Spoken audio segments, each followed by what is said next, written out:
Shut up and sit down.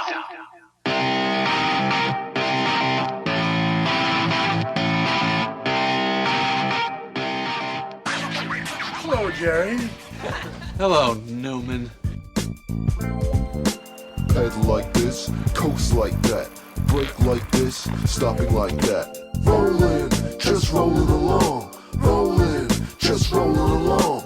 Rolling down the street outside my front door. You've pressed play on another illustrious episode of the Dialed Podcast with Matt Lee Grand, Evan Price, Lance Hepler, and Jake Von Turing. American author Wilfred Arlen Peterson once said, "A person practices the art of adventure when they break the chain of routine and renews their life through reading new books, traveling to new places, making new friends, taking up new hobbies, and adopting new viewpoints." So I ask, when was your last adventure? Rolling, just rolling along.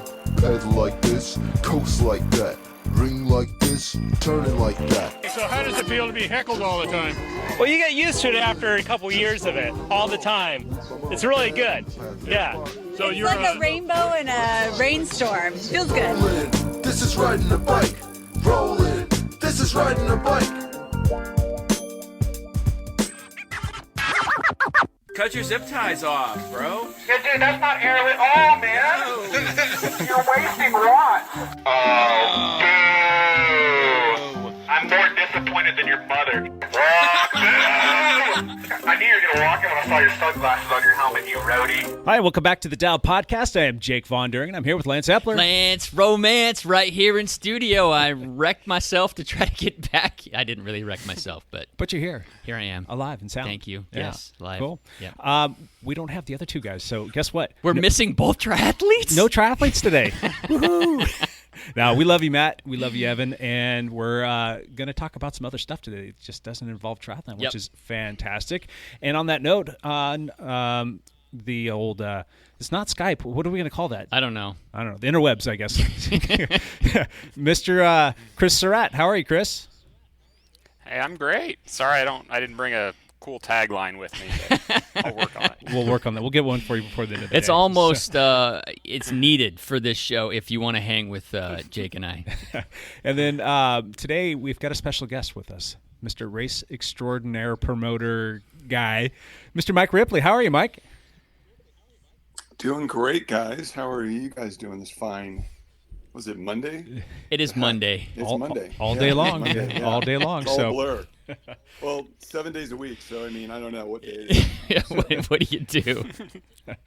Right on. Cool. We're going to do a quick backpedal this week. And by quick, I mean quick. I don't know if I can do that, Jake. Am I capable of doing that? I love to talk about myself. 30 seconds, Lance, go. Okay. I rode every day. This morning, I hit 200 days in a row. I don't know if that's smart or stupid. It's probably a little bit of both. So that's about it. I did have one really cool ride this last week where I rode through Zion National Park. It was part of yes, thank you. Yeah. It was part of my trek on the way home, trying to beat the snowstorm to get back to the Northwest, and I did. So that's it. Hepler out. Cool. My backpedal real quick. I don't even need 30 seconds, Lance. You rode on Zwift every day. Zwift. 7 days, 10 hours, done. That sucks. It was terrible. The Pacific Northwest this week, for those that don't know or from outside of the area, we got dumped on with snow and we got ice hammered. and all kinds of fun stuff. So it pretty much kept all activities indoors. Yep. So, yeah, lots of Zwifting. So, Chris and Mike, do you guys care to backpedal? Did you guys do anything interesting this week, or was it just like the both of us? No, 7 days is Zwift. I'm not even sure I remember how to ride a bike outside. How about you, Mike? Did you have a good week? Yeah, I mean, I'm trying to, build up some kind of whatever Ripley form is. I think I hit 3,500 miles last year, which was good for me. But great. No, I'm going to go ride 50 miles reportedly towards the Mudslinger course from Corvallis tomorrow morning. Oh, wow. So somebody's coaxed me out of my den. So we'll see what happens. What will be your weapon of choice on that ride? Mountain bike, steady tires?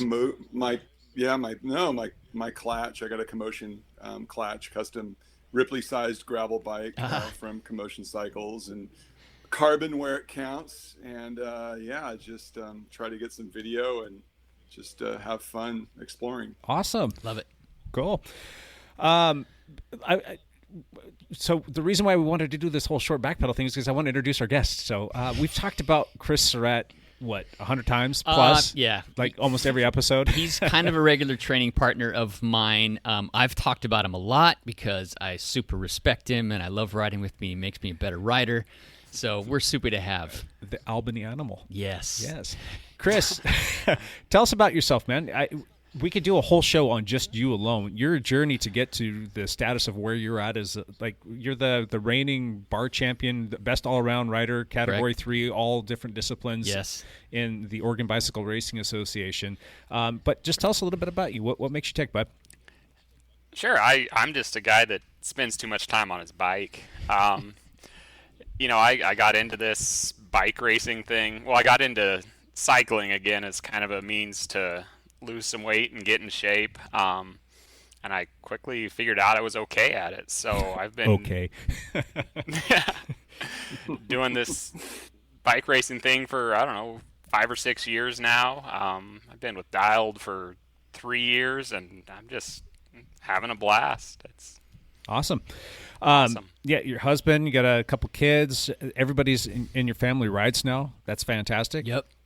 Yeah. Love it. Yeah, I got 2 kids, a 12 and a 13-year-old. They're riding. They ride on a NICA team. They do some Ober racing. Just got my wife on the mountain bike 6 months or so ago. Yeah. And, we're making it a family thing. Awesome. Mr. Mike Ripley, you are pretty prolific here in the Pacific Northwest as a race promoter. You put on some of probably the best events, bar none, right?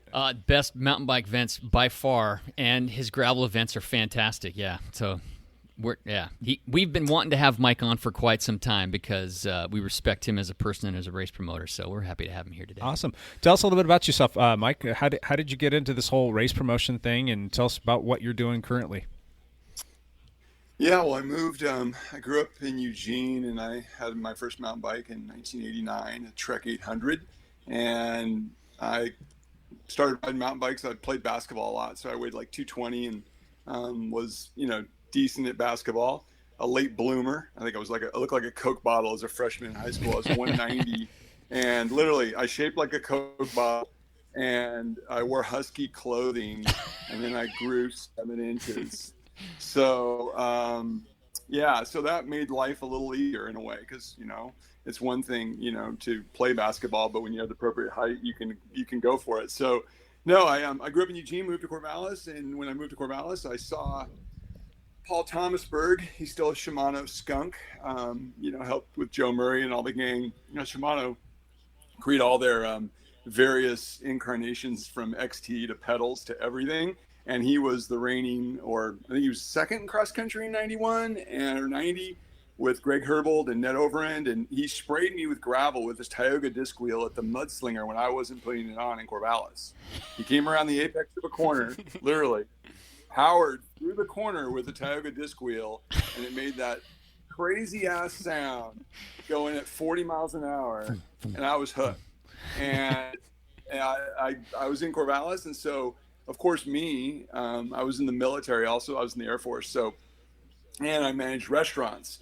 So that made it, of course, appropriate for me to start the Corvallis Mountain Bike Club and then take over the Mudslinger from Randy Pratt, who was a racer who raced for Raleigh and was a national Norba Masters champion and still probably has records in Corvallis. Yeah. You guys know from Oak Creek Gate to the first intersection, climbing up towards Dimple Hill, 6 minutes and 30 seconds. 6 minutes and 30 seconds, Chris. To the first intersection, and 24:50 to the top. Okay, so that's just some little past history records. Anyway, so I put on the Mudslinger from until 95, and then moved to Bend. Was working restaurants and trying to help people organize races. Met up with Coda. Was building trails, and I built trails with OSU previous to that. So I kind of started passionately with trail access. That's my first love. Mountain biking was just kind of symbiotic to that. So moving forward, when I moved back to the area in the Valley in 2000, the Mudslinger didn't happen at PB Arboretum. So in 2001, I took it back and then formed a company in 2003. And from that point on, got involved with Obra, and just the story just kind of went on and on. Went full-time in 2011, kicked my restaurant job to watch my kids grow up and do the self-employment gig, for better or for worse. But, it's been a labor of love for the most part. It's been great. I mean, I'm still trying to ride my bike a lot. I still try to get to an event without being accused of it being my event when I'm dressed in my kit. I find that to be kind of humorous. The first person that asked me, it's probably will happen. I'm going to go down to Shasta Gravel Hugger, and somebody's going to go, "So Mike, you putting this on?" I'm like, no, leave me alone. Guilty by association. Yep. Guilty by association. Yeah. Awesome. So Well, cool. that's a little short story. All right. Well, we're going to dive into a lot more stuff. Mike and his race promotion company, Mudslinger Events, will be our topic for the day. But before we do that, Lance, we got some Patreon news. Oh, yes. We got a couple new Patreons. A couple new patrons? Two, yeah. We got Austin Ailing and we've got Kim Catherine. Both are new Patrons to the show, and I am super stoked about that. So you know what that means? A new drawing. Yeah, let's do a drawing. Thank you, Austin and Kim. Yeah, for those that are watching on YouTube, we're live streaming this. You can actually kind of see we've got this neat little hat here. I'm going to put it up on my thing. From Aerolax, we've got a new deal with Aerolax, and they sent us a bunch of goodies to kind of put out there, and we've got that. And then we've got another race bottle here from Sierra Nevada. So that was kind of nice. Let's shake up this whole thing here, and it's like, I think, 20-some-odd things with Rob Buck's name on it. Did you take Rob Buck's name out of there? Probably should. I don't know what the deal with that is. The guy wins every week. All right. Who do we got here? Read my chicken scratch? Chris Hitchcock. Chris Hitchcock. Nice. Yes. Congratulations, Chris. So, Chris, you got yourself a new hat and a sports bottle. Come on down, and we will get that to you. I miss seeing Chris. He's a good guy to talk to. He is a good dude. He's just like one of those all-around nice guys. He's a good guy. He's just always there, always helping out. Love it. So if you're interested in becoming a patron, you can go to dialpodcast.com, and on that page, you will see a little link there for Patreon. Click on through, and you can choose the Patreon that works best for you. We greatly appreciate everybody who is a show supporter, and we'll keep doing this every single week. I've got a bunch of stuff, so I'm just going to keep doing drawings until we run out of goodies. I love it. And if anybody wants to give us some stuff to put in the queue there, you go. Yeah, by all means, bring that down, and we'll throw it in there. I got a used handkerchief I could give to you, Jake. That's a lot of DNA that we don't need, Lance. That's for sure. Awesome. Let's jump into some of this. Bailey, top 5. I think he's in the top 5 discussion. I mean, I'm not just going to go out crazy Hall and of say Famer? top 3. Hall of Famer. Champ Bailey. Champ Bailey by Champ Bailey. Champ Bailey, are you in the house? Champ is in the house, but he's going to talk quick because he wants to talk to Mike Ripley about other cool stuff. All right, a couple of big events did happen this last week. The Tour de la Provence, which is a 4-day stage race in France. That happened. A lot of big hitters showed up for it because people want to test their legs. And it was a fun race to watch. It was won by Ivan Sosa of Ineos Grandos. I just said that wrong.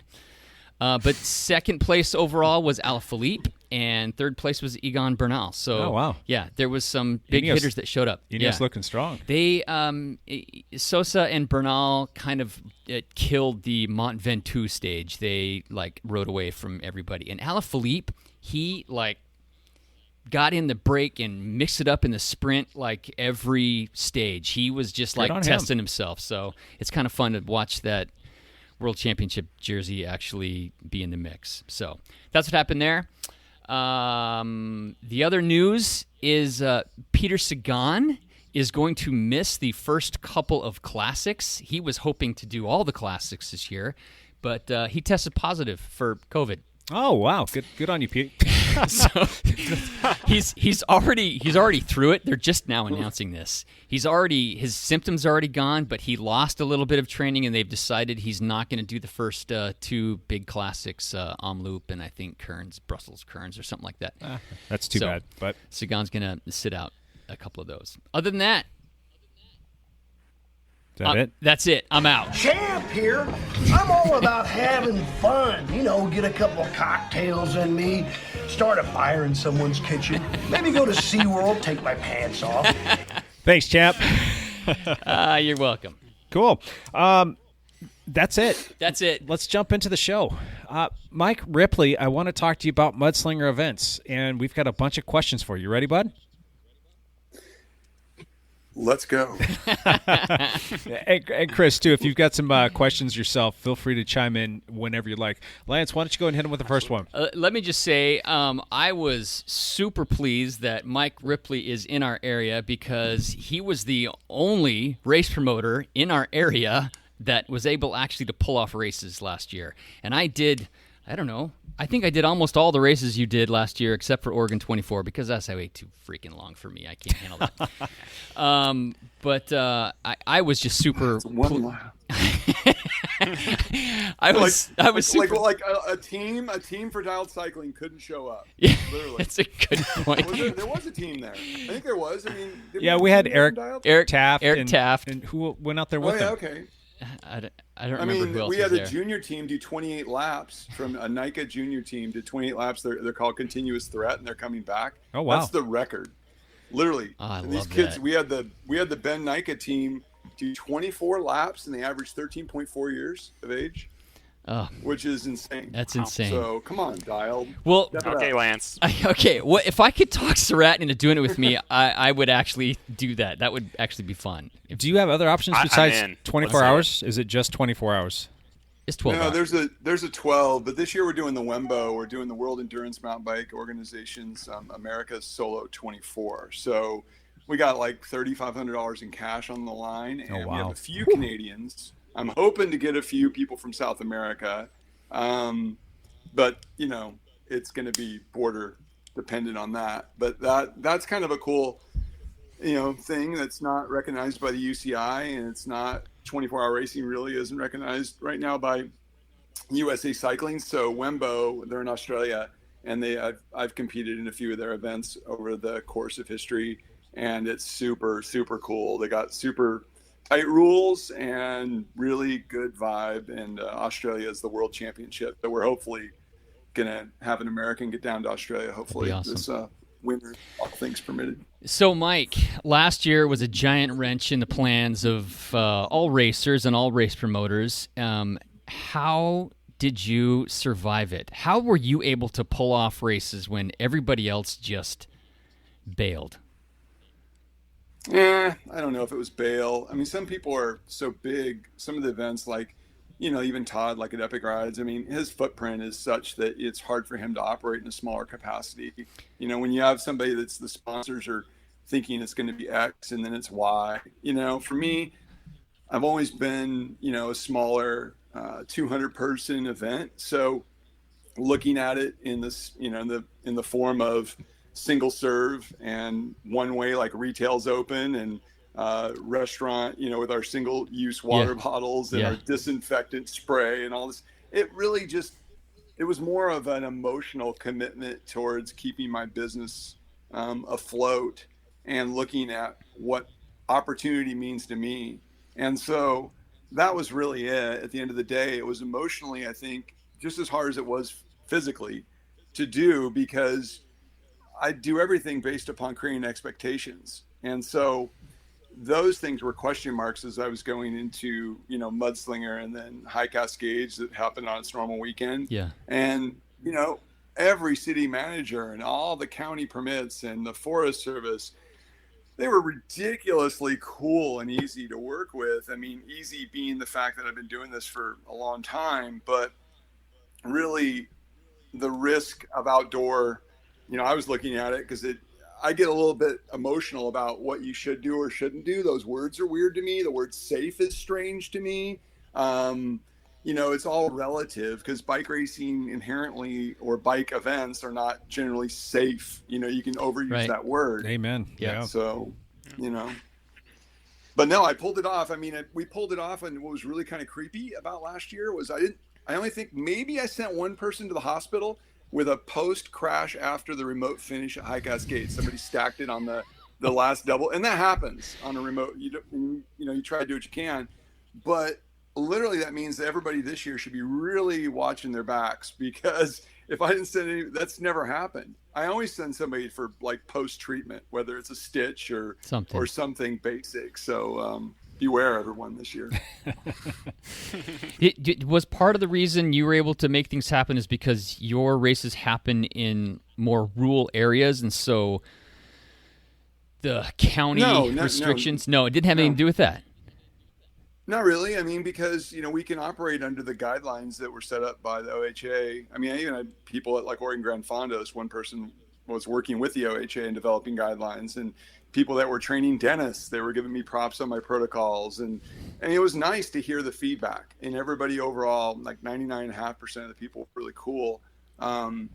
So it was really more of a process of, how do you handle people and stagger people and throttle them so you're not creating a hazard? That's really the key on all of this, is just creating a minimal footprint, but then being really intentional and telling people we can't fix everything. Like we had some people at Stampede that didn't want to wear a mask, right? They just didn't believe in it. Okay.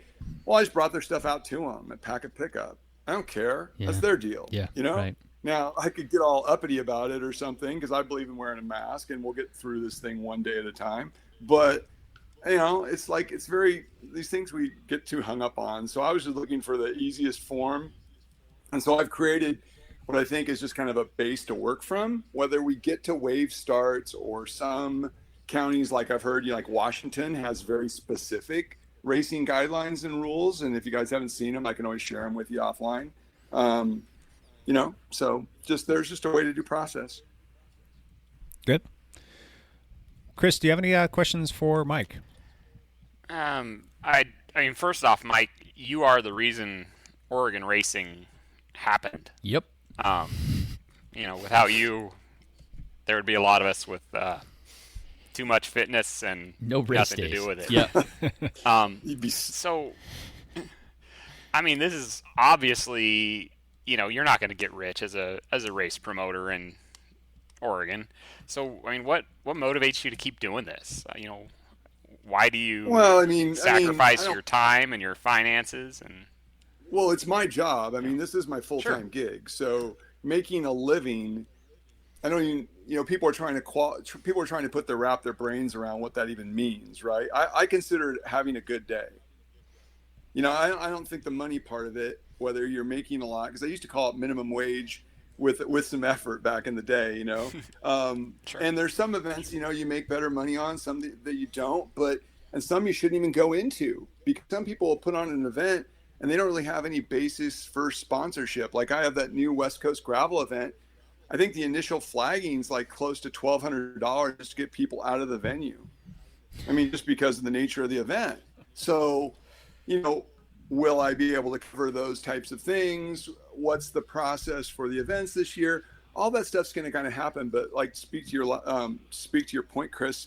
The thing I think that's been a biggest benefit about what happened in 2020 was that hopefully by my actions or but what I did, it allowed other people to possibly look at their events and to look at how they can do their events in a single serve fashion moving forward and provide that kind of mental and recreational outlet that we all need for our bikes. And, I create events for racers that are racing at the front of the spear. I love that part, but I'm kind of a mid-pack to back of the pack kind of guy. In a way that I don't really have a bone. I've been competitive like 2 or 3 years. Usually it's in Clydesdale division where I'll throw down for top 3 maybe. So I just like the game. I just think as a basketball player in my brain, I just like stuff that makes me tick. And I do it because 1, I love being outside. 2, I love clearing trails. 3, I love people in general. I think people are awesome. And there's just so much opportunity out there for people to be engaged and connected to, health and wellness. And that's really where I see the value in what I did last year and what I'm continuing to do, is just to be able to advocate for that. Because unless we take these people that have been moving around more through COVID and we connect people to other people, we're operating in just little silos. And I find that to be the hardest challenge right now. Is I'll have 5 or 6 different ways that I have to communicate to a participant. And it's insane right now how many different filters and boxes there are. And when I'm on my bike, all of that disappears. At least most of it, unless there's a Strava segment that comes up or something stupid.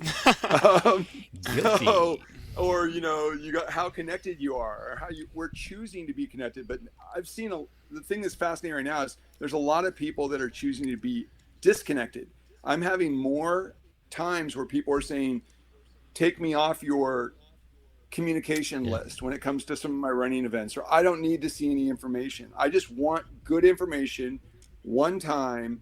I'll show up, I'll pay, whatever. I just want an experience. Just be succinct, just try to and I don't know. I just love it. I mean, I just love the challenge. My brain works that way, I guess. I love the challenge of all this. I love your communication style. I mean, before events, I get, 2 or 3 emails and it says, watch the corner at mile 22 because if you're going too fast, you're going to rail off this. I love reading that kind of stuff because sometimes I can't pre-ride a course and you're just going in blind. So I love that you do all that. Well, and those things, Lance, though, it's kind of funny. I tell all these promoters because a lot of people ask me, they'll call me and they'll ask me for advice, whether it's a new event or it's just friends I know. We'll share information and that's cool. And I tell people, I go, your 72-hour email before the event, you have a chance for people to listen to you. Right. And you have a chance to nail it during that time period. And then you only have up to 48 hours after to tweak whatever, do whatever, shift whatever, and then literally hit reset, rewind, and move on. And I have 17 events, I think, which is pretty much stupid on one hand. But they're like, some of them are like my children, and you don't want to off your children, right. But some of them, I don't know. It's it's funny. I love what I do. And I guess I think another about 15 years to do this thing. So why not? Right. Speaking of 15 years, what are we looking at for the future of Mudslinger Events? Do you have any goals or anything that's kind of in the horizon or something that's kind of on your grand wish list of things that you want to accomplish in that time period? Big question, Jake. Way to hit me with one. Yeah, life's dreams. I'll never ever outdo Brad's stripper bus from Cross Crusades, so can never ever outdo that one. I don't think my wife would let me. Let's see, shenanigans. Oh yeah, I'd love to be more shenanigan based. I have to hire more people to be shenanigan based. That's one thing. No, I really want to put on the Wembo World Championships of 24. I think that having a 24-hour World Championship for 24-hour solo would be killer. I want to see where UCI gravel takes us because I do think, as a function of travel tourism and what it is, it's just a function. I would love to be involved in something to that degree, especially for Oregon, because Oregon is very popular with people that recreate, but we don't really, kind of like what Road World Championships and Kevin's trying to do. We haven't really had huge events or something really big to hang our hat on. And so I'd like to be a part of something like that, outside of directing marathon mountain bike nationals and having the High Cascades, which is, my joy, and I love it. And a very well-respected event. So. Yeah, no, I mean, it's interesting because there's a lot of people that are starting to come into this area, even like triathlon, like Ironman. I've heard some rumor and some other things that I'm not at liberty to discuss because I'm connected to too many agencies that connect me to people, and then it never goes anywhere because those national groups are so busy they never talk to you, or to some degree. But no, I don't know what's next. I mean, I think there's a lot of hybrid type stuff coming up. I feel like virtual is interesting, but my survey that we had like 600 people or 640 that responded, people said virtual events were not really comparable to real world events. And, that spoke a lot to me as far as people's desire to see each other, even with a mask, even distanced. It was cool as hell to see all you guys and anyone that chose to come to one of my events last year. It was really cool. Excellent. What else you got, Lance? I was super pleased that you were able to pull off these events. I mean, I think I did 3 or 4 of your events this last year, and every one we did were time trial style, which I thought was a great pivot for you. And it actually, and it's different than a mass start event. I will say, I think me and Chris actually did 4 events together last year, and 3 of them were yours. And I beat him once. That's my claim to fame. Only once, though. Just once. Just once. But we also participated in a Belgian waffle ride gravel race, which was not time trial. It was like a 600-person mass start event.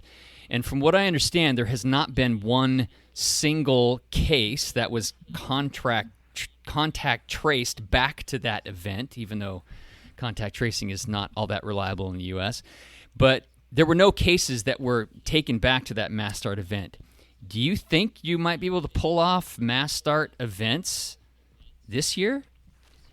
Oh, I mean, if we're thinking about this from the standpoint that how effective, at first, don't wear a mask like Lane County. And that was really because they didn't want everybody taking the N95 masks off the shelf, right, for the doctors and nurses. Right. But and the numbers are probably way off, but I always go back to the first thing I heard back when COVID first starting, that, like the general cloth or the general mask is 16% better than, and I'm sure the numbers are better than that, but it's more of a thing where, I have a friend, Cimarron, at Grow Races. She's doing True Grit March 6th, and she has 750 people at her event coming up. I've got that on my radar. I just don't think if it was such a prevalent disease outdoors, I think Bend, Oregon would have been on fire all last spring with like mass COVID. So, outdoors, kind of like outdoor dining or outdoor anything, or like when I drove by the mall yesterday, I got reassured that what I'm doing is reasonable, and I struggle with those things because I don't know why, but I'm always second guessing myself. But I think that a mass start event, especially when we get a lot more of the 65 plus crowd vaccinated, starting in March, whenever the supplies become, because once we get that crowd that's technically dying, that's all dying from this. Well, that's what vaccines are supposed to do. Right. That's how we move forward. So then I'm going to feel even better about, hey, let's go for a bike ride. And see, I don't think the wave start personally has to be me yakking at you all standing next to each other for 5 minutes. Right. I think that more like I need to get the purge, like a big recording of the sound of the purge, and let you guys start just going up this road at a random time where we just sound this giant beacon. So going for a bike ride is not really, I don't think it's going to be a transmissible or a thing that's too risky. I'm sure you guys ride together, other groups ride together. And so I'm not really worried about a mass start event. Right now, I'm not really ready for it. Yeah. But by the time we get another few months, as things keep on trending down, I'm going to look at it. But it has to be competitively fair. At the end of the day, that's the limiter on all this type of formats, that TTs are competitively fair. And if you tell the fastest people to come earlier in the day and start, then technically, like at Stampede, where it was a 1 second win, Massimo lost by 1 second. Right. And and there's always these things that can happen. Like we just got permission from the landowner at Stampede to do a TT start for this year. So that's really exciting news last week. Great. Excellent. So we'll be back in the venue again. We won't have the horse lead out right now, or we won't have the kids race because it draws a crowd, but we're still going to do the long course and the short course, which is killer. And I'm stoked about that. Yeah. So, Nice. It's, I'll let you guys talk. Now we're here to hear you, Mike. Oh yeah, really? Yeah. Awesome. Chris, do you have any other questions? No, Mike, one thing I love about your races is they have this really inclusive quality. My first race was one of your events, Oregon Grand Fondo. And it's cool that, your races are inclusive, but at the same time, you can race at the pointy end if you want. What can other promoters do to replicate that? Because, bike racing as a whole feels like it's on the decline. How can promoters help that? That's a good question. Yeah, I mean, I put on timed events, guys. I mean, that's literally it. Unless I'm putting on a road bike race, which I've done, that's a race. Now, even the Cat 4.5s, that's a race. There's somebody that wants to win that thing, you know? Yep. They're dying for it. So I get it. It's just like it's all kind of discipline related. So for me, I can put on a trail run. And guess what? You go to the running store, everybody that's buying shoes wants to go to a 5K or a trail run. There's no barrier. But for some reason, the more that we make it about racing and the more we make it about upgrades and the more we make it about all that stuff, the less people are interested, because then they fall by the wayside. So, you know, sometimes you have to for safety. Like road, you definitely, categories are super crucial. But for the most of this, it's really about the structure and the inclusivity and the fun and reaching out to new groups and, you know, having less barriers to entry, whatever that means for your particular organization, when it comes to cost or the way you get people in or how you do teams or make it interesting. All those things factor in, and it's all kind of a 7-layer dip of cycling culture. And that's the way I like it, because then it's, you know, it has something for everybody. Not everybody likes cheese pizza only, you know? So. That's good. Yeah. So with you, with the racing, let's just say COVID aside, once past COVID and all that other stuff, what's the ideal number that you need for participation for you to live a happy and healthy life? Yeah, at least 10,000 people, at least, minimum. At least. I mean, if I want to live like Lance, then, you know, maybe 5,000 people, about 6 events a year. Chad Sperry and I could probably talk about that. You know, we see Lance the Adventurer. I'm giving him a new label today too, Mr. Adventure. So, I call Chris the Beast. Chris would be like the Beast, man. That guy comes on strong. I'm serious. Yeah, I mean, turbo diesel. It's like, it's so cool. But no, I mean the kind of the number. I mean, obviously, everybody has their different parameter. I mean, a couple hundred people is nice. I mean, if you can make things work on a couple hundred people, you know, the hardest part is you look at the discipline and you look at what it takes, and you look, if you're talking about road, well, we don't really have the ideal, let's just say we don't have the ideal systems in place to predict a road outcome for what we're trying to get to, you know, because there's only so many peaks. Roadies definitely are monitoring their peaks and what they want to participate in. The amount I've seen this, the connection to the cost of entering a road race and keeping that the same as a cyclocross race, I think was a very big limiter in road, because road could have followed mountain bike a little more closer in cost, or how much it costs to put on, because it's not cheap putting on a road race at all. And so the expectations of crowd, I think, are a little bit off in some ways on that. Although very well intended and super passionate. I just think that we need, in a perfect world, I'd see 4 really quality one-day road races in Oregon, and then some stage races, because literally, if Baker City doesn't work, then what else is there? We might as well continue to support those existing races that care and have an opportunity to build on what they have. You know, it's like when the Cat 4, like road-wise, when the Cat 4 crowd left, well, that'd be like saying the sport category's leaving in mountain biking, or the Cat 2. Yeah. And that literally is something that, unless you can have those participants want to participate, you got to create kind of an opportunity for the person that wants to do the bridge pedal, or the person that wants to ride the worst day of the year ride, or the monster cookie ride. If you don't add that to your event as a road race, whoa, that's an opportunity. But you still have to get off your high throttle, you know, attitude or whatever you're trying to present. I mean, you can do both, but it takes a unique person to try to be that, you know, all-inclusive event. And I would think that's where the profitability would be. You don't include the masses, you aren't profitable, right? No, totally. If you can't replace, like, I'm just talking road, because literally after 20 some years of going to an OBRA meeting in Portland, or thinking, oh, we're going to talk about mountain biking, no, we're going to talk about road racers that want more road events, and we're gonna talk about when the cyclocross season is coming up. That's literally the discussion. And so for me, it's like, okay, well, if we want to create an era where there is this push, we're taking some of these grassroots underground events that are happening all around us, and we're going to place them inside of an established road race or another event or a TT. And there's something else going on. It's called layering.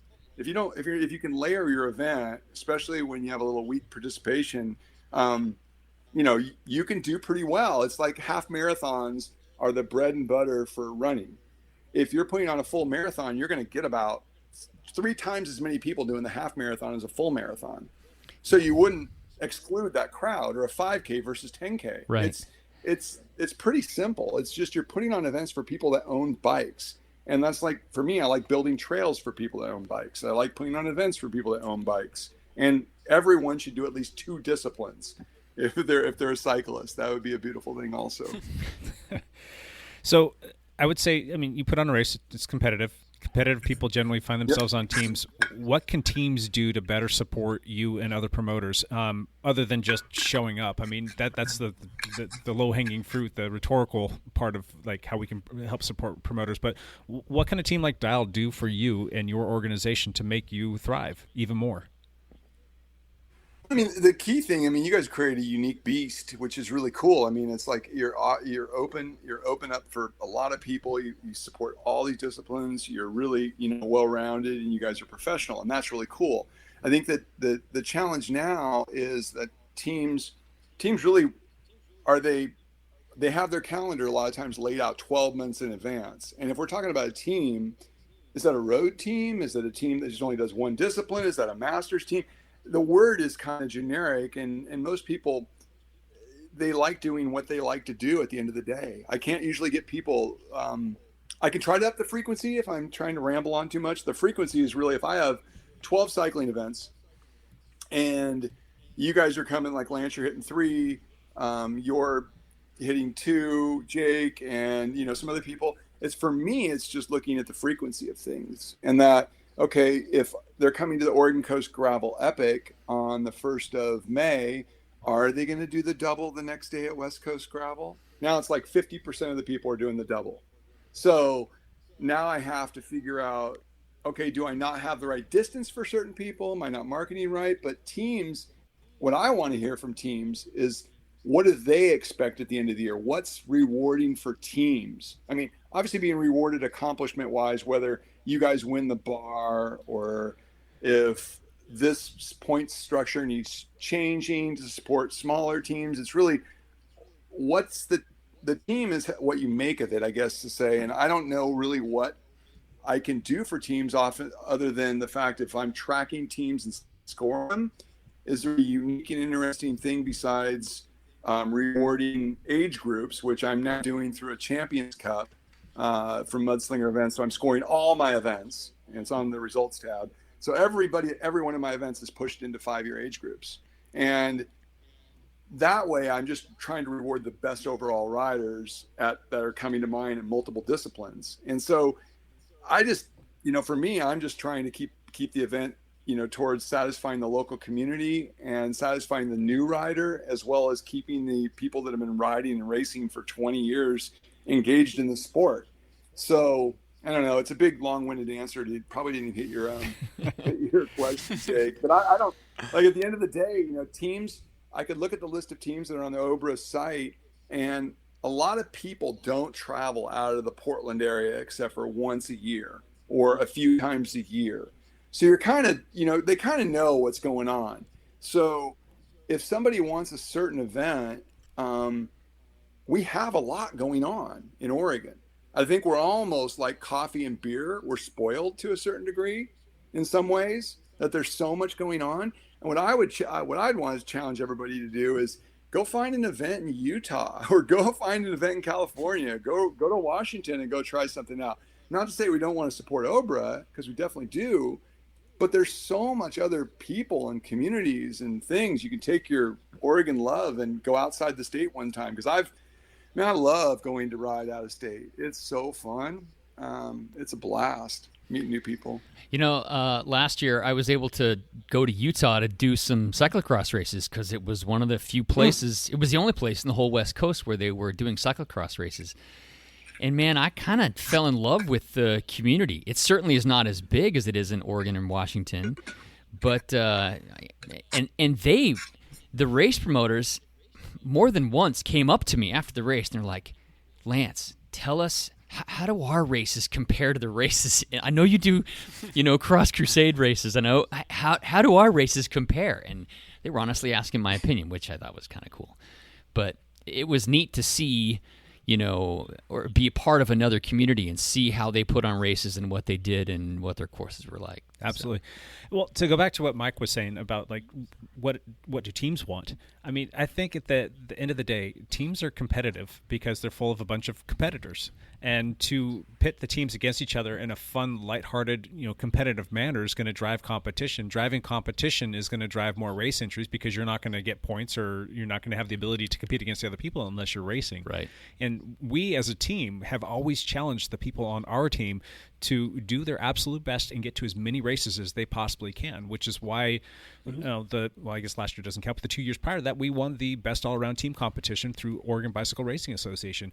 And it was a message that took so well with our team that it actually blew my mind. I mean, we had more points in first place than second, third, fourth, and fifth combined.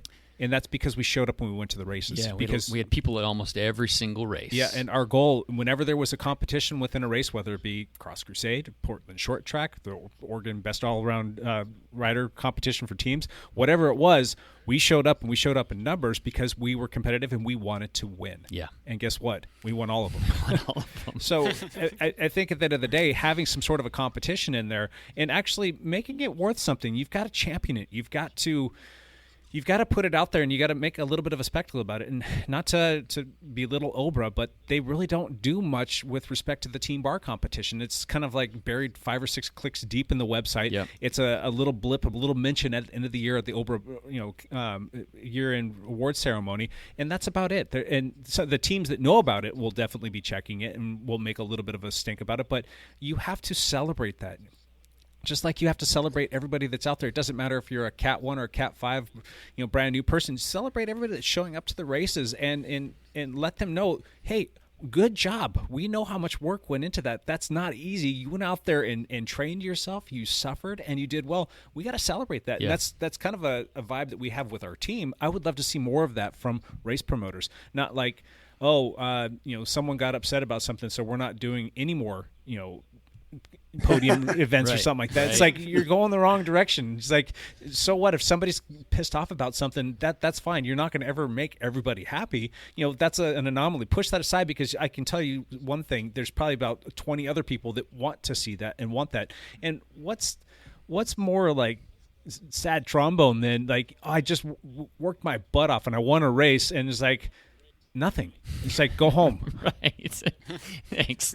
Great job. Go home. Here's a pat on the back. It's like, I just worked really hard for that. And that could be somebody's like shining moment. I know that there's people on our team that they won a race, and it was the first time they've ever won a race, and there's nothing. Yeah. Zero. That sucks. You'll see something at the Gravel Epic this year it's the first time I've ever done this for somebody. So I kind of, it's for somebody that won this last year's race. So you'll find out what I'm talking about. Excellent. The Gravel Epic. I love it. I love hearing that. Yeah. No, and also, just to let you know too, just celebrate excellence though. I think it's celebrating excellence, and that's kind of we're getting so caught up in word usage. Like if you said, "Oh, he's the champion," whoa, champion, whoa, I'm like, all right, okay, that's cool. But no, I do think though that there's room. Like, done this, it's no different than doing like when you're doing a team time trial and the third guy or third gal across the line, your team time is based upon that rider. You could do something where it was the two fastest times, for men and women on the long course. Because if you literally just boil it down to that simplicity, and you only have to have 2 teammates show up, shut up. That's it. I mean, literally, if you have 2 people from S&M come to Mudslinger, and you have 2 people, the 2 fastest people from Dialed, I don't know. Myers will throw down. Yeah. I mean, who knows? I mean, that's a good competition. So, without making it strictly about numbers, because every time that we've had a team award in the cross country series, Pistis won it. They were a group from Southern Oregon, and it was their church, and they had like 40 people on there. And then we made it about equal points for juniors, and Bend Endurance Academy won the thing because it was equal points and juniors would show up. And so we've always been challenged on that. And so I think per event, for myself, I would love to be able to have a best team award, because I create a lot of custom awards, especially when we're in person, where it's like a custom plaque and it has a picture of a really cool shot with best team or best overall or something that somebody would want because they worked really hard for it. And it's usually only reserved for those top person in the long course. But I do think just scoring the time on the top 2 riders per event and at least recognizing that on social and making a big deal of it would be cool. I could easily do that. Yeah. That wouldn't be hard. Last year aside, we ended up making a little bit more of a big deal after the event because, it's cool and you reach more people. And I still think that's going to be part of my process this year is more social, without drinking during Instagram. That's kind of a little thing. But, that was gotta watch that.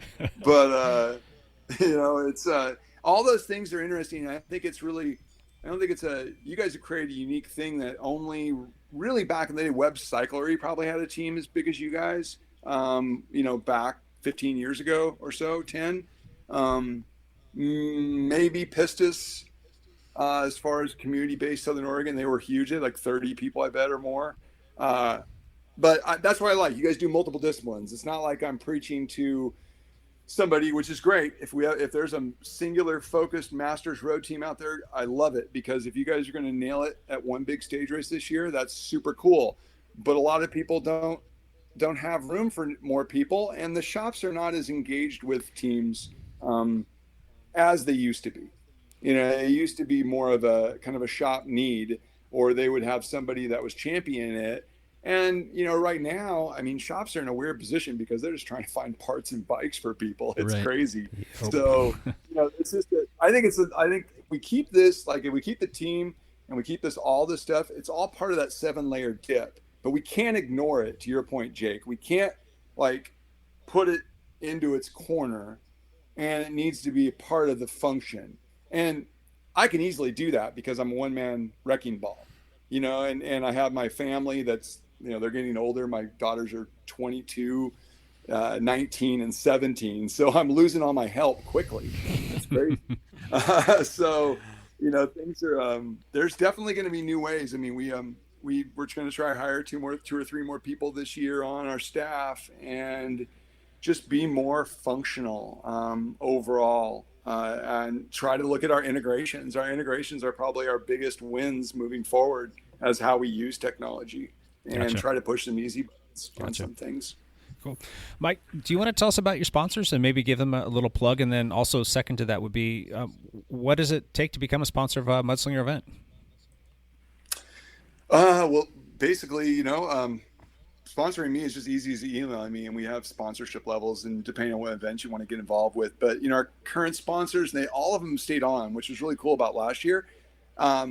Some of them we really couldn't promote a lot, and I kind of knew that. But, the biggest thanks would be to go out to my beer sponsors in 10 Barrel Brewing and 3 Creeks over in Sisters Brewing. Hammer Nutrition was huge, along with Bob's Red Mill out of Portland. Those guys were, single serve is the way to go. So without those 2 sponsors, I would have been, it'd been a lot tougher to put on the events. And so, we also have Rolf Prima and Commotion Cycles. Land Speeds Fix is our bike shop in Eugene that wrenched at every one of the Triple Crown events last year during COVID. And that says a lot to provide that mechanical support during this kind of, time frame. So, Rolf Prima and Astral Cycling, they're big, good friends in Eugene. And, we have a lot of other sponsors that, Tacoma Roasting. My relationship with Seven Feathers Casino is pretty cool at the Tacoma Gravel Grinder. We did the event year 1, and we couldn't do it at the end of June last year, and then we got burned out with the fires. But riding through a casino is pretty darn cool to start an event. So I'm looking forward to getting that checked off my list this year and put this event on. Gotcha. So So many things to do, guys. So many things. So if somebody wanted to become a sponsor, where would they go to get more information? Oh, just go to Mudslinger Events. There's a sponsor tab. I got so many ways to connect to me. It's ridiculous. Cool. So awesome. What else you got there, Lance? I'm curious as to really what your biggest hurdles are in race promotion. What makes it difficult? Is it the permit process? Is it dealing with county and city governments? Is it trying to get enough people to sign up for races? What do you find is your biggest hurdles? Well, I mean, running's not as much of a hurdle. People will sign up right away. They don't have a problem. Like a 50K might cost $150 and they'll just, boom, they're there. Okay. No big deal. Now they don't have the equipment, they don't have to pay for the equipment like they do, but they're really easy to get signed up. Cyclist, I think I figured it out this year. I don't know. I changed my policy, or my process for cycling now to where if you sign up for any one of our events, you within 10 days before. So if it's 10 days before that event or more, you can opt out and use your entry fee towards any one of our current year events. Okay. So if something comes up, if you sign up now for anything and it's 10 days out and you say, hey, Mike, I can't come, we can push that to any one of our other events and you can gift it to somebody else too. I mean, I'm like a reservation specialist. So it's sometimes it'll be logistically a little bit insane when you're doing back-to-back events. But the biggest thing, I think the toughest thing is just to get the one or the people that are cycling, because we're still like 80% guys, right? Like 75%, generic white dude. So right. When we're planning things, there has to be something for somebody else to go hang out and do. So I'm trying to create things more around the weekends, activities for families, because this synergy that we have with NICA and with OBRA and with Dialed and the teams and all this stuff, it's beautiful. It really is. We just have to be able to continue to express how to be successful in all this. And then we'll all win. Somebody will finish last, but who cares? As long as you're dead last, but finish. If you DNF, that sucks. DNFing sucks. If you finish, it's good. I have another question that kind of comes off of that. How do you pick your dates? Because you have a couple races that conflict with some of Chad Sperry's races, and I am in like major personal dilemma as to what to do. Really? Well, I told Chad when he was gonna put his dates on that weekend. I told him I was gonna come over and find him in Redmond, throw him in his pool, and drown him. No, I'm just kidding. No, literally, Chad. We talk all the time. And literally, like I talk to a lot of the promoters in the state, even when they're doing relays and they're doing all the other stuff. Yeah. Like Easter kind of threw Chad into a cascade of 1 week forward this year, and being that he was already filled up with people. Yeah. No big. I mean, like he'll probably go back to the last weekend of April next year. And that part, there's so many people that live in Oregon. There's plenty of it's not that big of an issue. I mean, Bend people generally love to race in their backyard, just like Portland people like to race in their backyard. Right. So I kind of know I'll draw less from the Bend area if we're on the same weekend or even a week apart. Even a week apart, it's hard for people to duplicate 2 60-mile efforts or 2 big efforts. So you guys can, but the majority of people will do one event a month. From the crowd of people, the wider cycling community, if we look at how many members or how many people go to OBRA events and how many people in this greater Pacific Northwest region are cyclists, oh my gosh. Yeah. That's huge to draw into the crowd. So I don't know what you're going to do, Lance. You're screwed. I am screwed. You are screwed. You are. So, I mean. Did they start at the same time?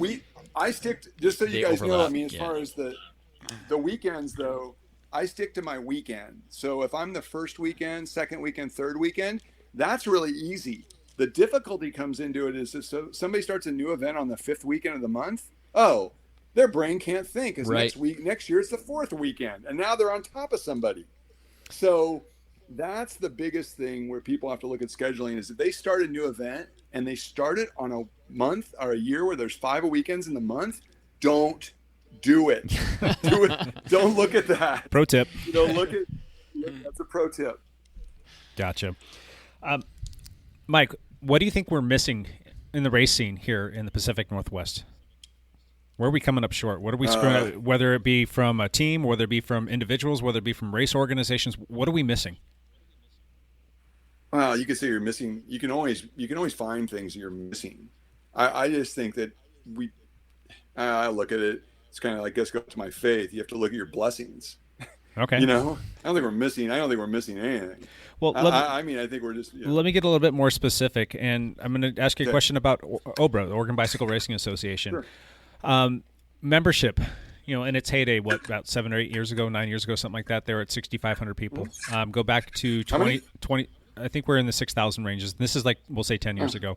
We go to 2017, I think we're at 3,600. And we go to 2018, we're about 2,800. We go a year beyond that in 2019, and then we're down to 2,500 or 2,400. Long story short, numbers are really declining. And then you get the big old, slap upside the head with COVID, and I'm sure that they really lost a lot of people there. And I'm sure people will bounce back in 2021, hopefully, fingers crossed. Mm-hmm. What can we do to attract more people to get back out on their bikes? There's been a full-on renaissance of bike riding. There's a massive shortage of bike. There's tons of people out there riding bikes when it's not covered by snow.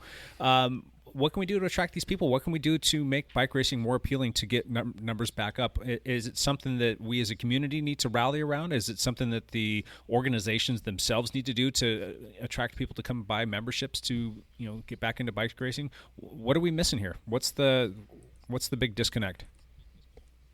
It's kind of there's a bunch of things. I know it got up to about 5,000 people. That's why I remember it. But it's really just providing. The value in the annual membership, like with OBRA, is the fact if you race a lot, you want to buy one-day licenses all the time. Really, that's what they've hung their hat on, for a number of years, just saying, but it's better than buying one-day licenses. And that's really maybe not the way an organization, could operate, in my opinion. If you look at, there's a group that I look at that I kind of, for trail running, that I use for insurance, and because OBRA is a layer of insurance for me, and they're really cool to work with. But at the same time, I work with the American Trail Running Association, and they're a resource, and you can get insurance. My annual policy, I think, was under $500, to insure with American Trail Running Association. Now it's different. Trail running is a lot different than cycling. To the point where I can get virtual race insurance with American Trail Running Association. No product is available in the U.S. for virtual cycling or any kind of a competitive specific course. There's no such insurance out there. So we're in a higher risk category when it comes to cycling. So, the organization, just like, I guess, other membership organizations like IMBA or a Costco membership or its purchasing power, people want to be part of something that provides them opportunity to connect to other people. And I think OBRA's doing a good job with that, as far as they have some basic things that are in play, but how you grow from that without diluting what you already have and not add expense, that's like every business or every nonprofit, because they operate similarly in a lot of ways. So, I do think OBRA, talking to Chuck, OBRA membership's up, which was really positive here last week. So it'll be interesting to see what the first quarter numbers are on membership and how this people riding bikes equates to more people coming to events. I know I was talking to Chuck, I said, there's a new mountain bike race, I think in April. My friend Andrew's involved and some other good people. But I told Chuck, let's not add any new events this year if we can, because we have to be able to build capacity to handle new events. And I'm speaking right now as the OBRA mountain bike rep, or this title or this job that I have for OBRA.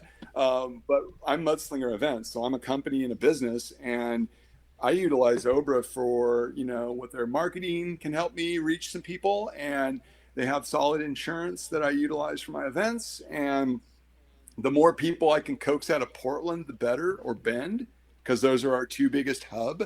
And I don't have an event in Portland, so a lot of people in that area, they won't really know me unless, they take a trip and spend probably more money than maybe their cycling budget allows, so to speak. So, I think those are the biggest challenges, Jake, is that I used to, not mockingly, but I used to call it the Portland Racing Association because, it's the PRA. And it was something in Southern Oregon because I put on races down there and they were always struggling. And it's funny because even in Eugene, when we had a cross race and somebody go, oh, we want to be like Cross Crusade. We only got 100 people. I'm like, you have one flipping 10th of the population or more. You should be stoked with 100 people. That's what you should get. I mean, that's literally the truth. And people don't like hearing the truth a lot of times. It's hard to stomach. So I think that all the systems that currently are in place, or all the promoters that we have in place, we just need to see what normal is this year and then look at what, look at what can be done if people have the bandwidth, because it goes from everything. I know that for me, it's hard to get anyone to work for me on a weekend in Bend, Oregon. If I talk to any of my friends that I know that are relatively successful, I mean, I don't think they do it because they want to do it. They wouldn't do it for money. But I mean, I couldn't offer them $40 an hour and they wouldn't come. And so how are we supposed to, as an organization, survive? I mean, if I'm saying we as like being part of OBRA, when maybe an official might make $100 plus mileage on a weekend to give up their weekend.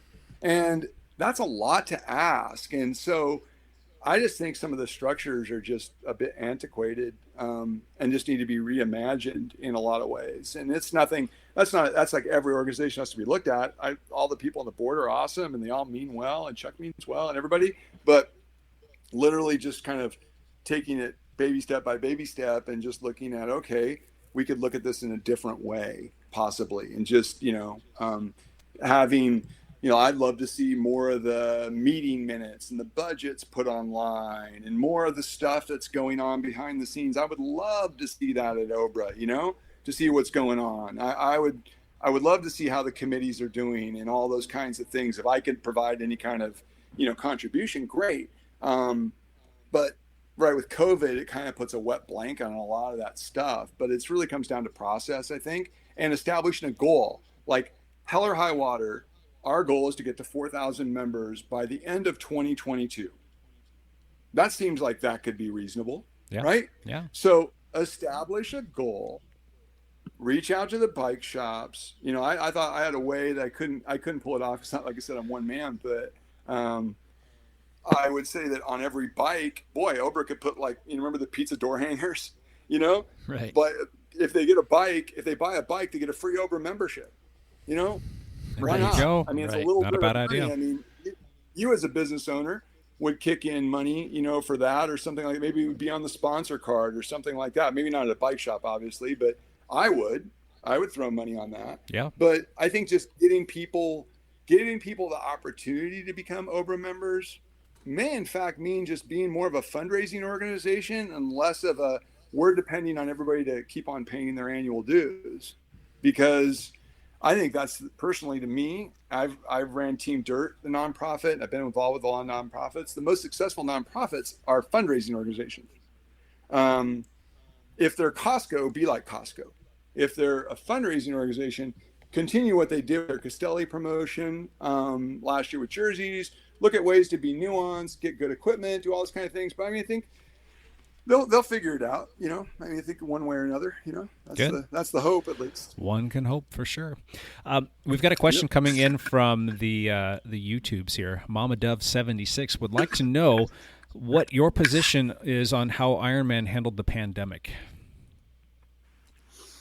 I do not know enough about how they handled the pandemic to make a comment. They sucked. That's all you need to know. They did not do this well. Well, they just cancel everything, no money back, no correct. anything. And really? they did it in the 11th hour when people had already traveled to the events. They're like, oh, by the way, we're canceling on you. So if Matt and Evan were here, I'm sure that they would be more than happy to enlighten you on this. Awesome.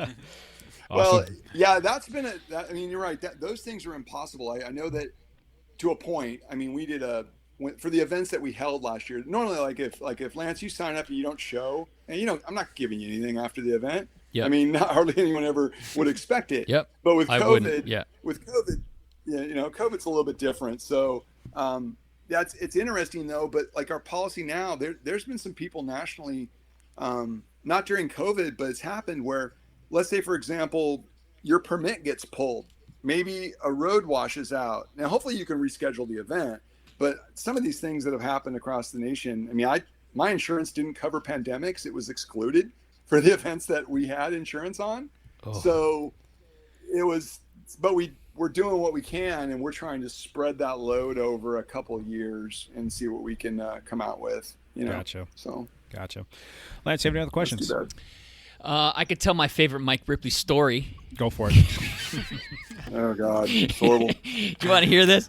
So this was probably 5 or 6 years ago. I did the Oregon Grand Fondo for the first time, and it's a 117-mile road race that goes over some rough roads. It was a hot day. It was June. It's a 117-mile course. I think I was like 105 miles in, and it got so hot that my front wheel blew. My tire blew with like 12 miles to go. Oh, no. It blew. I was doing like 25 miles an hour, so I yard sailed all over the road and like scraped all this stuff up. And I'm like, okay, great. My race is done. So I sat on the side of the road while somebody came up and said, hey, we'll contact the race guys so that they can come pick you up. And I'm like, super, just get me back to my truck. So I sat there for about 20 minutes and finally got sick and tired of sitting there. So I just jumped on my bike and I rode to the finish line on my front rim. I'm riding up this hill. There's like one short little hill before you roll back into Cottage Grove, I think is where it finished. I think that's where it finishes. Mm-hmm. Anyway, that's right.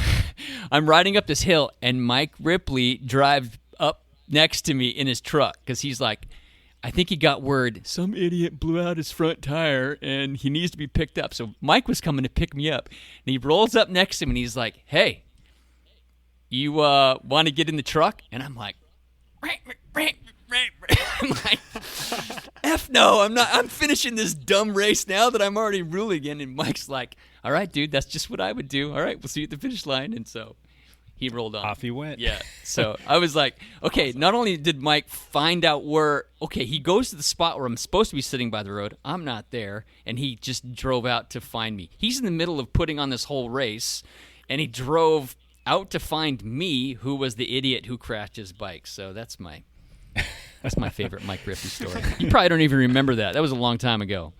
I wasn't a dialed member back then. No, I remember abandoning a lot of people that were like determined to finish. So yeah, that was me. Or people that refuse to come off the course when they're delirious, things like that. So there's a lot of crazy stuff out there that happens. Gotcha. So how about we flip this, Mike? Do you have any? That's awesome. Let's flip this, Mike. Do you have any questions for us?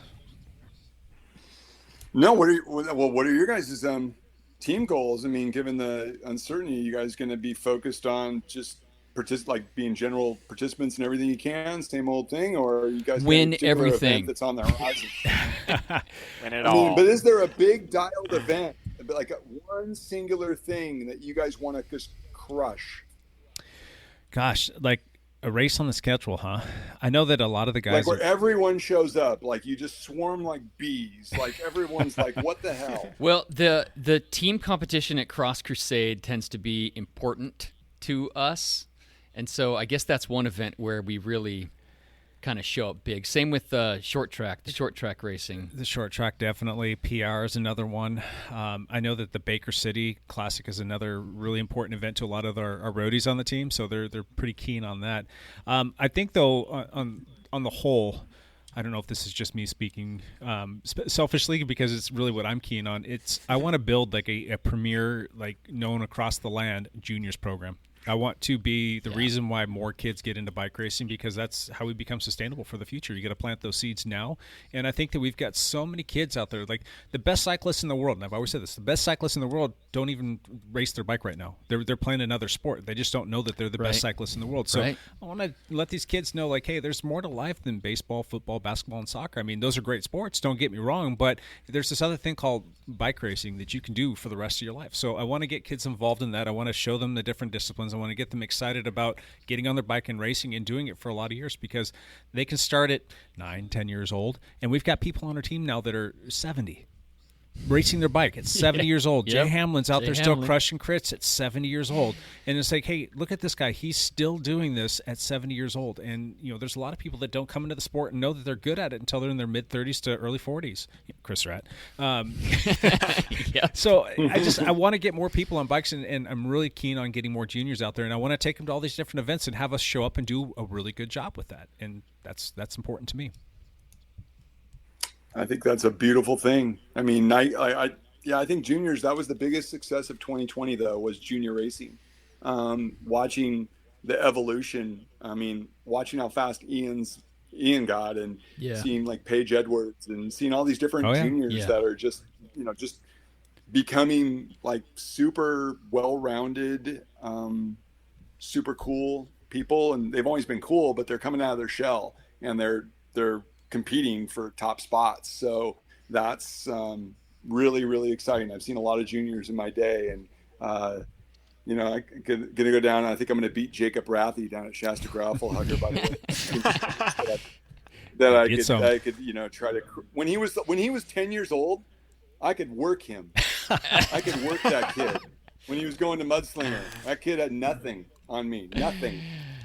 Love it. That's just like one of my favorite jokes is I give Serena Gordon a bad time because I beat her at Echo one year. So forever I can crush Serena. That's right. Just tell her that. She hates me for it. Yeah. So anyway. Awesome. All right, guys. Any other questions? Anyone? Not me. No. All right. Let's move into Appreciate it, Mike. We're going to jump into one last thing, Mike. This is where you get to say anything on your mind. It can be about anything. I'm going to start with Lance, though, so I'm going to give Mike and Chris a chance to come up with their one last things. Go for it. My one last thing, I want everybody to go to Mike Ripley's website, mudslingerevents.com, and look at his events and sign up for one this year. Some of my favorite events are on his calendar: the Mudslinger, the Oregon Coast Gravel Epic, the Sister Stampede, the Oregon Grand Fondo. There are great events on his schedule. You need to participate in one. Absolutely. It's a good plug. I love that. Cool. Mr. Surratt, one last thing, bud. So I just got an email from Unbound Gravel, and I've got some interesting plans for June. So formerly the Dirty Kansas 200, I'll be racing. So, hey, congratulations. So you literally just got that? Last week ago, yeah. Okay. So what's the date on that? Just some requests for June 5th. Okay. So got some big 10-hour training rides coming up if you guys need something to do. Ooh. Oh, yeah, that sounds fantastic. I might come join you for 4 or 5 of that. Awesome. Right on. Mike, one last thing. Oh, man, one last thing. We're doing pretty well this year so far. I just want to let everybody know that. We're trying to fill up 200 spots before we feel like we can take any more, and it's really going to be just wait and see on a lot of the format. But the stoke's really high. People are really interested in racing. So the one thing, I guess, is just to, like I said, if you check out my schedule and configure a time to get together with your family and take a little trip, or with your friends, invite somebody new on a ride that you are not accustomed or to riding with. That's my one big thing, is if everyone looks outside their bubble and invites somebody on a ride, especially whatever you can do with COVID or how people feel comfortable, if you can make that happen in 21, the world will be a much better place. Yeah, absolutely. My one last thing is I just wanted to give a big heartfelt thank you to Mike for coming on the podcast with us today. I've been kind of looking forward to this, and yet I've been going back and forth.